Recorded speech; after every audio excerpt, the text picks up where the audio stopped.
Hello everyone, it's me Clayton. I just finished watching X-Men 97 episode 8, which is the first part of a three-part finale known as Tolerance is Extinction. So the X-Men in this episode figure out that all the events of the season were just a big long con by the season's main villain, Bastion, who is planning on creating a utopia in the future for basically improved humans who are essentially human sentinels by having mutants do all the hard labor and work for them. So the mutants do lead the world to a bright future. They're just the backbone of said future, essentially being slaves to humanity. So really, it's it's not what Xavier wants at all, and not what any of the mutants want, in fact. Because of this, turns out Bastion sends a ton of people as his own human sentinels after the X-Men, as Jean, Cyclops, and Cable go to Bastion's hometown to find out that Bastion used to be a mutant that had the power to hear machines, and his father was basically infected by the techno-organic virus, the same exact virus that affected Cable himself.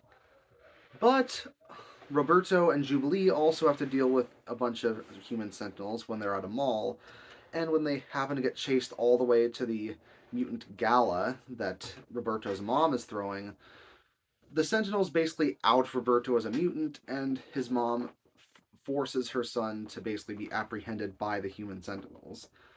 But Val Cooper does free Magneto when she does get to him, and she even believes Magneto was right the entire time, since Magneto would know better than anyone what it's like to be treated as subhuman by those who are extremely bigoted.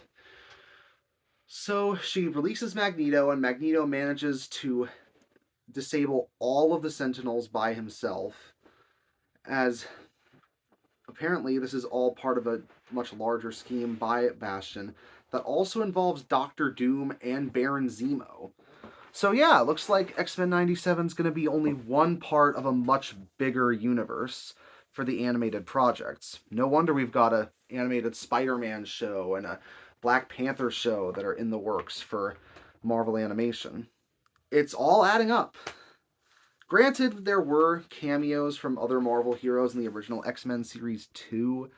I just didn't expect this episode to also have appearances from Spider-Man and Silver Samurai and, tons of other characters who had their own series to be involved in. The X-Men also appeared in the 90s Spider-Man series a couple of times, I think.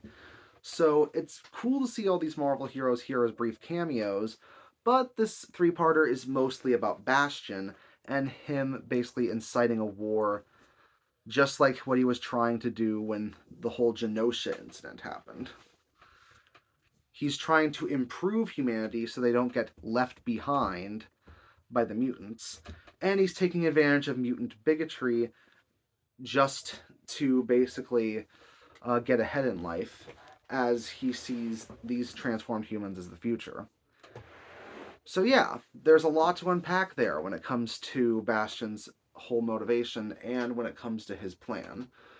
Despite all the sci-fi tropes, it does seem to have a lot of connections to stuff that have happened in real life, especially when it comes to Magneto's own backstory and when it comes to most of the other characters' backstories throughout the series.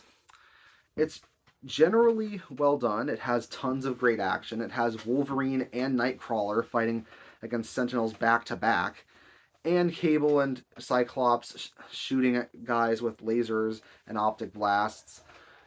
And it also has Roberto learning to fly like he's the Human Torch. So there's great power moments as well as great storytelling here. So when the people behind the show said that this was basically going to be one of the best storylines that X-Men's ever done, they weren't kidding. I'm already awaiting what's going to happen with part 2 and 3. See you next time.